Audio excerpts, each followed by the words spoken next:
کیونکہ مسکرانا صدقہ ہے نا. مسکرانا کیا ہے؟ صدقہ. حدیث میں آتا ہے افضل الصدقۃ ما تجعل فی امرأتک، سب سے بہتر صدقہ وہ ہے جو تم اپنی بیوی پہ خرچ کرتے ہو. جب آپ نان نفقہ جو بھی آپ کی جیب سے پیسے نکل کے جاتے ہیں تو سب سے پہلا اس کا محل کون ہے؟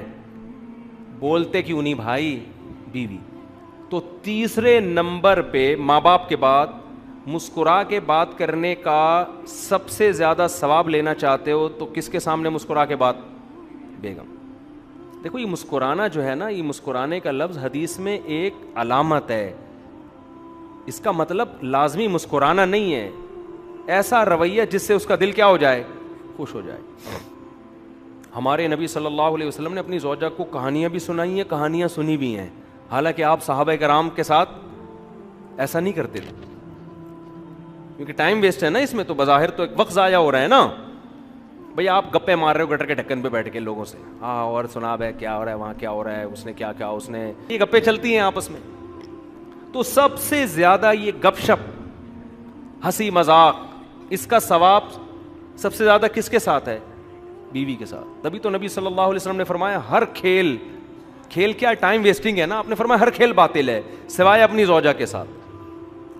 تو جہاں کھیل ہونا چاہیے، جہاں ابے تبے بھی، گپ شپ بھی، فضول باتیں بھی، ثواب ہے وہاں پہ. بہت سے مردوں کو یہ خیال ہوتا ہے یار بیوی سے بات کیا کریں، ٹھیک ہے نا، تو فضول باتیں کر رہی ہوتی ہے جس کے نہ سر نہ پیر. ایک یہ تو میرے پاس جھگڑے آتے ہیں، کہتے ہیں یار یہ کبھی بھی کوئی ڈھنگ کی بات اس کی منہ سے سنی نہیں ہے. تو یہ خوب سمجھ لیں کہ میاں بیوی کے درمیان اگر کام کی باتیں شروع ہو جائیں نا، تو یہ تو آفس میں بھی ہوتی ہیں یار. آفس میں کوئی آپ کا ملازم آئے، یہ دفتر ہے، تیرے ماموں کا گھر تھوڑی ہے، یہی کہو گے نا اس کو. کیا خیال ہے بھائی؟ اس سے کام کی بات ہوگی، ٹو دا پوائنٹ بات ہوگی. ملازمین کے ساتھ ٹو دا پوائنٹ بات ہوتی ہے. آدمی دفتر میں باس کے ساتھ ٹو دا پوائنٹ، سر یہ آپ نے کام دیا تھا، یہ ہو چکا ہے، تھوڑا سا رہ گیا، سر میں گھر جانا چاہتا ہوں، آج اگر آپ 10 منٹ پہلے چھٹی مل جائے مجھے. ٹو دا پوائنٹ بات ہوگی. جہاں دل بہلانا ہوتا ہے وہ دوست ہوتے ہیں، ان میں آدمی ٹو دا پوائنٹ بات ہے، اس میں ہنسی مذاق گپ شپ. تو بیوی بھی جو ہے کام کی باتیں تو ٹھیک ہے، وہ تو کرتے ہی ہیں سب. تو بیگم کے ساتھ تو شریعت کا حکم ہے کہ فضول باتیں کرو بیٹھ کے، سمجھ رہے ہو نا. وہاں باتیں ہی کیا ہیں؟ باتیں ہی مقصود ہیں. گھر والوں کو ٹائم، اچھا اس میں خواتین بھی تھوڑی سی نا غلو کرتی ہیں. بعض بندے گھنٹوں گھنٹوں بیٹھ کے بیوی کو ٹائم دے رہے ہوتے ہیں، باتیں کر رہے ہوتے ہیں، مگر بعض خواتین جو بیان نہیں سن رہی وہ پھر بھی شکایت رہتی ہیں کہ ہمارے میاں ہمیں ٹائم. کچھ بعض خواتین کا مزاج ہوتا ہے یہ کہ وہ بندہ آدھا ہو جاتا ہے، پگھل کے ختم ہو جاتا ہے، لیکن ان کو یہی شکایت ہوتی ہے کہ ہمیں ٹائم. اصل میں وہ یہ دیکھ رہی ہوتی ہیں آفس کو اتنا ٹائم دیا، دکان کو اتنا ٹائم دیا. بھائی وہ تو بزنس ہے نا، وہ تو 8-8 گھنٹے وہاں لگانے پڑیں گے اس کو. یہ تھوڑی کہ تمہارے پاس 8 گھنٹے کے لیے آگے بیٹھ جائے گا، وہ تو کسی کام کا نہیں رہے گا. تو عورت کو شکر ادا کرنا چاہیے اگر میاں بیٹھ کے گپ شپ والا مل گیا ہے، آ کے اپنے دکھڑے سناتا ہے، ادھر ادھر کی باتیں کرتا ہے اور میمز وغیرہ بتا رہا ہوتا ہے، کوئی بھی ادھر ادھر کی پھینک رہا ہوتا ہے بیٹھ کے. تو عورت کو شکر ادا کرنا چاہیے میرا میاں ایسا ہے جو میرے سے گپ شپ بولو لگاتا ہے. تو جتنی شکر ہوگا نا تو آدمی کا دل اور خوش ہوتا ہے. پھر وہ کہتا ہے چلو یار گھر آ کے مجھے اور تفریح ملے گی. مردوں کو شکایت ہی ہوتی ہے اگر ہم کبھی اچھی بات کر بھی لیں تو آگے سے جواب ایسا ملتا ہے نا کہ وہ آدمی کہتا ہے یار چپ رہتا. تو بعض عورتوں کی عادت ہوتی. خیر جو اصل بات تھی کہ اگر آپ اللہ کے لیے مسکراؤ گے تو پھر ماں باپ کے بعد سب سے زیادہ مسکرانے کا ثواب کس کے سامنے ملتا ہے؟ بیوی کے سامنے. ہمارے نبی صلی اللہ علیہ وسلم حضرت عائشہ رضی اللہ تعالی عنہ فرماتی ہیں گھر میں ہمیشہ مسکراتے ہوئے چہرے کے ساتھ آتے تھے. کیسی زبردست بات ہے یار. حضرت ابو ہریرہ رضی اللہ تعالیٰ عنہ فرماتے ہیں جب بھی نبی صلی اللہ علیہ وسلم کی مجھ پہ نظر پڑی ہے، سوچیں مدینہ چھوٹا سا شہر تھا، صبح و شام کتنی دفعہ ملتے ہوں گے نا. فرماتے ہیں نبی صلی اللہ علیہ وسلم کی جب بھی مجھ پہ نظر پڑی ہے کبھی ایسا نہیں ہوا کہ آپ نے مجھے دیکھا اور مسکرائے نہ ہو. آپ ہمیشہ حضرت ابو ہریرہ کو دیکھ کر آپ صلی اللہ علیہ وسلم مسکرائے. کیسے پیارے اخلاق. تو اس لیے اللہ کے لیے مسکرانا بھی کیا ہے؟ بولو ثواب. تو اس کے بعد بھائی بہن ہیں، ان کا رشتہ قریبی ہوتا ہے. سالہ آ گیا کبھی مسکرا لیں اس کو دیکھ کے، دل نہیں چاہ رہا آپ کا. اچھا جتنا دل نہیں چاہے گا نا اتنا مسکرانے میں ثواب زیادہ ہوگا. تو آپ کے سالے آ گئے, آپ کا بالکل بھی دل نہیں چاہ رہا, ساس آ کے بیٹھ گئیں, جا ہی نہیں رہی ہیں, ٹھیک ہے نا, آپ کا بالکل بھی دل نہیں کر رہا. اب یہاں آپ جتنے دانت دکھائیں گے ہر دانت پہ آپ کو نیکی ملے گی. تو کہاں سے کہاں بات چلی گئی. تو میں اصل بات یہ کر رہا تھا کہ قرآن کہہ رہا ہے یومئذ تعرضون, جس دن تم اللہ کے سامنے پیش کیے جاؤ گے, فا منکم خافیہ, کوئی چیز چھپی ہوئی نہیں ہوگی. اتنی اتنی نیکیاں بھی میزان ملا کے اللہ تعالیٰ رکھے گا. ذرا ذرا سی برائی, مسکراہٹ کا الٹ کیا ہوتا ہے, پیشانی پہ لکیریں لانا, یہ مسکراہٹ کی کیا ہے, اگینسٹ. تو گھر میں آپ آتے ہی بیٹھ جاتے ہو, اٹھا کے موزے اٹھا کے یوں پھینکے آپ نے, اور پھر ایسے بدتمیزی سے بات چیت شروع کر دی. جیسے بعض مرد گھر میں آتے ہیں چنگیز خان کی طرح داخل ہوتے ہیں, باہر دوستوں پہ بڑے ہاں ہاں یہ رہا, جیسے گھر میں آئیں گے گھر میں ٹینشن پیدا کر دیتے ہیں. وہ ایسے بھی لوگ ہوتے ہیں, بد اخلاق ہوتے ہیں.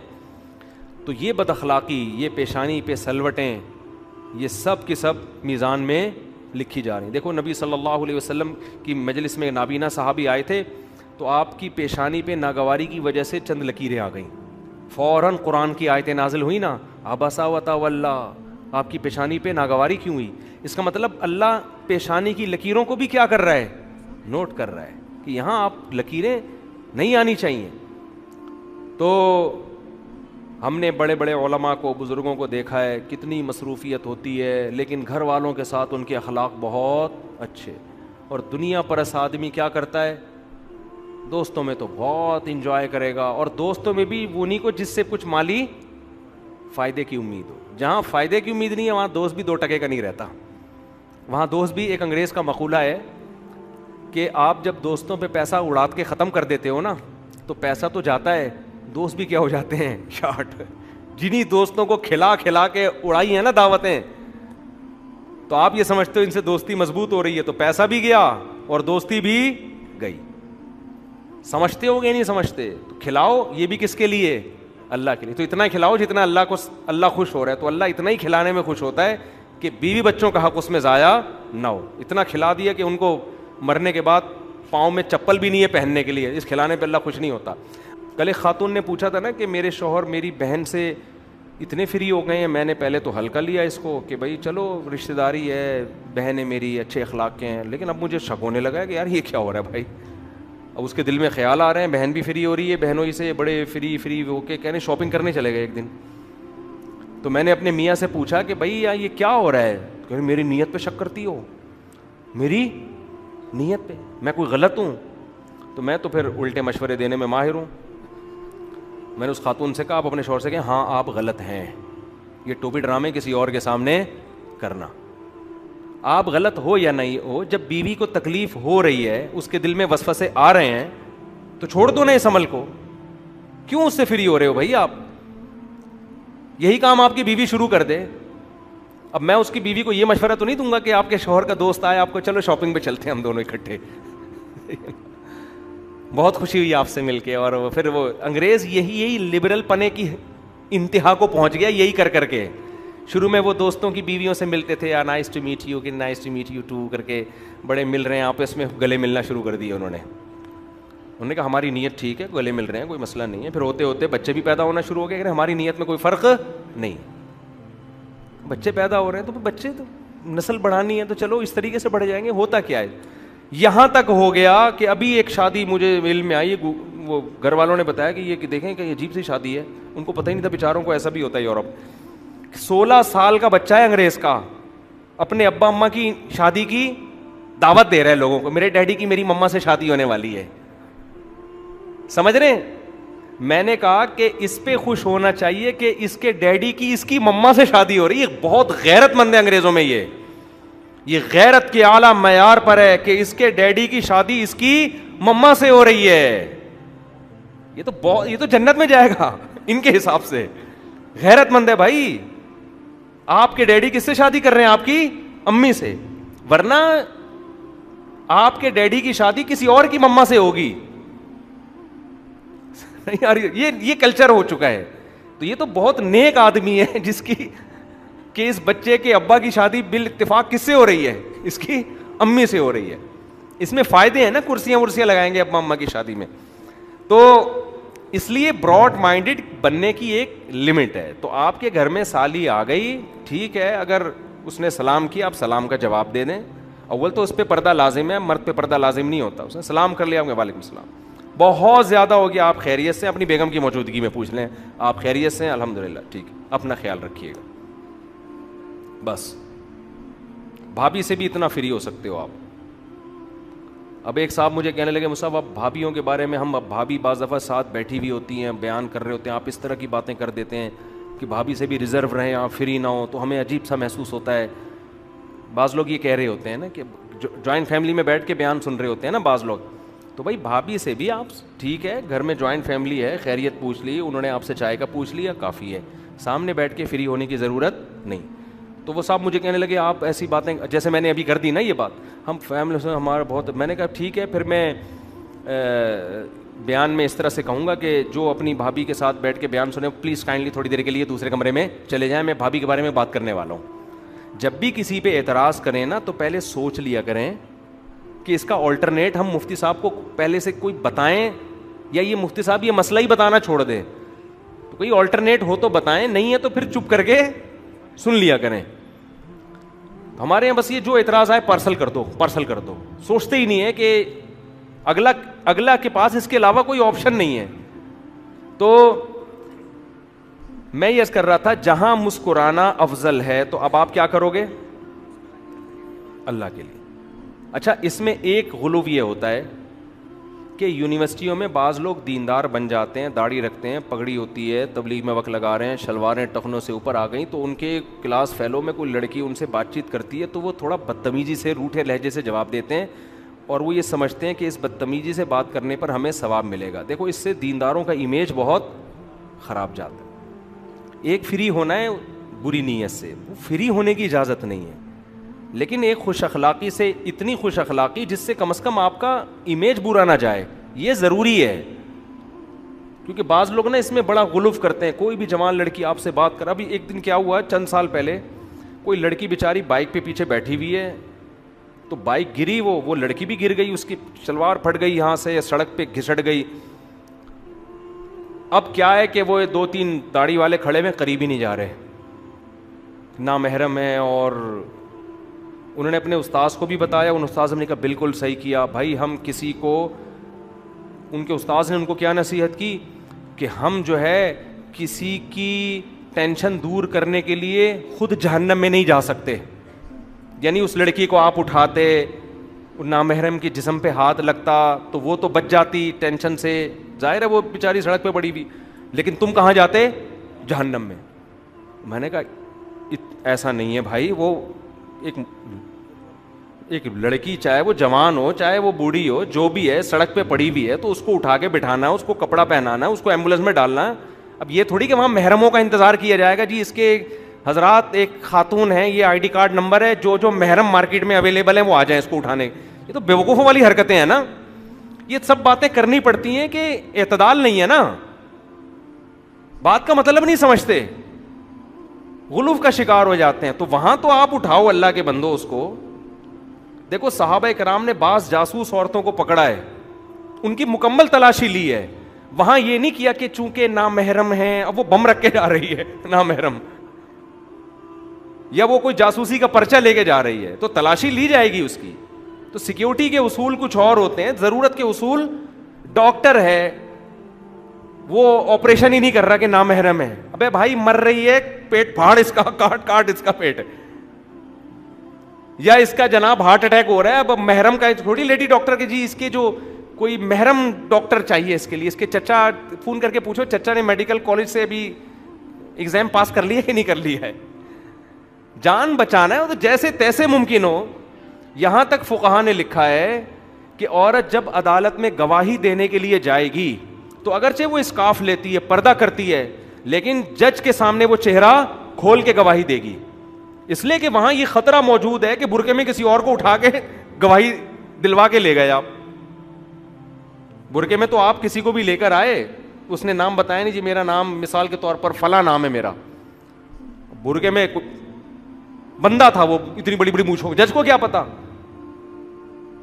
تو اس لیے فقہاء نے بیان کیے عورت جب عدالت میں گواہی دے گی تو جج اس کے چہرے کو دیکھے گا تاکہ کنفیوژن نہ ہو. تو جہاں ضرورت کا موقع ہے, جیسے نکاح ہوتا ہے, بعض لڑکیاں مجمع میں اپنا نام نہیں لیتی, نہ لوگ نام لیتے ہیں, یہ کہہ دیتے ہیں فلاں کی وائف, فلاں کی بیٹی, اس طرح. لیکن نکاح پڑھاتے ہوئے قاضی لڑکی کا نام لیتا ہے کہ نہیں لیتا؟ اس لیے کہ یہاں اگر کوئی خاتون کہے, دلہن کہے جی میرا نام مجمع میں نہیں لیجیے گا مردوں کی موجودگی میں, مجھے میرا, آپ یہ کہہ دیجیے کہ فلاں کی بیٹی کا نکاح ہو رہا ہے فلاں سے. بعض خواتین میں اتنی حیا ہوتی ہے, وہ نہیں چاہتی کہ ہمارا نام مردوں کے سامنے اناؤنس ہو.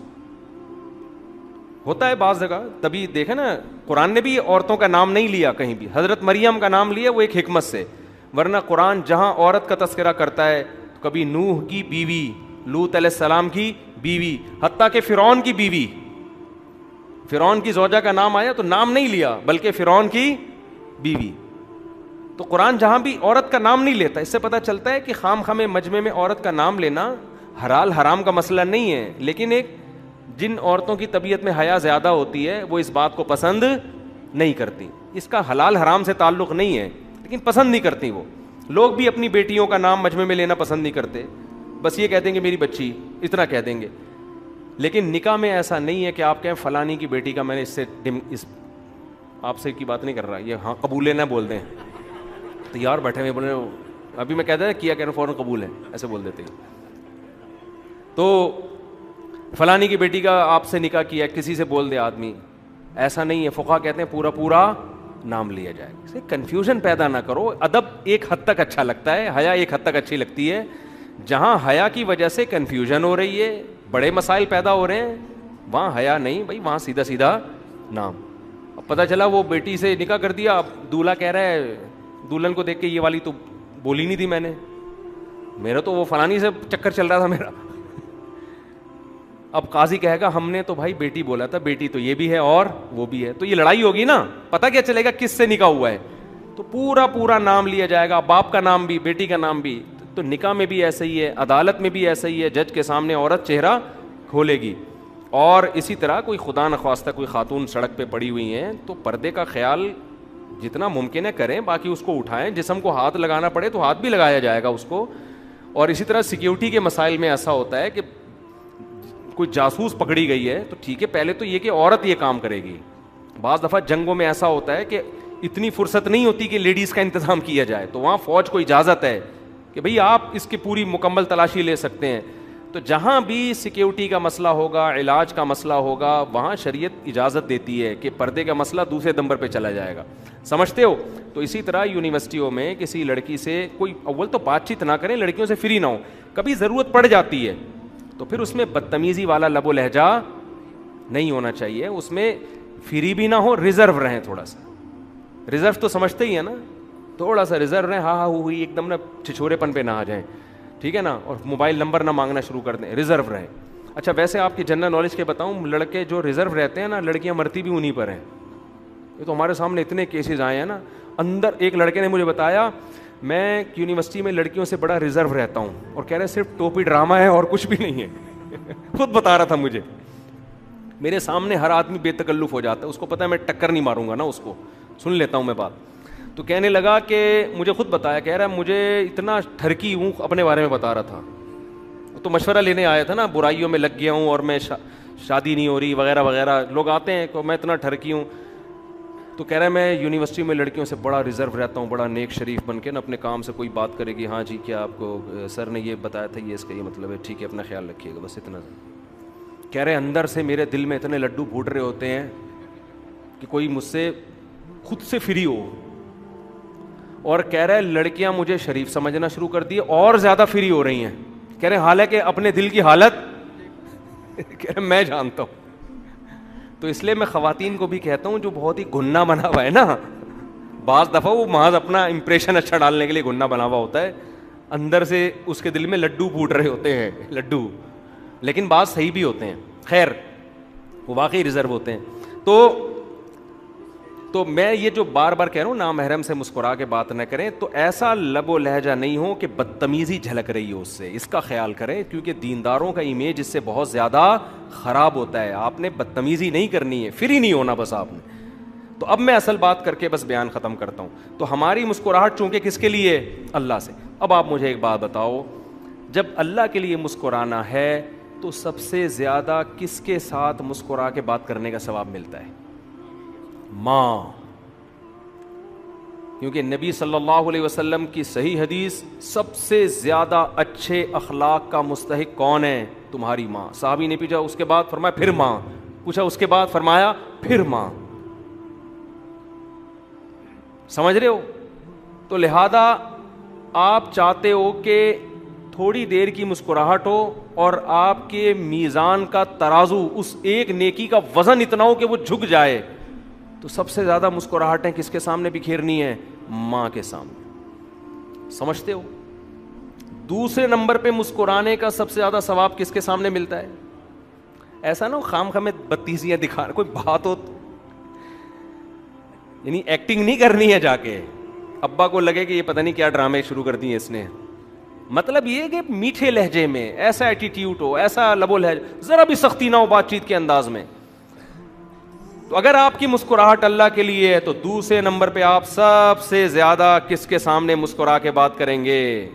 ابا کے سامنے.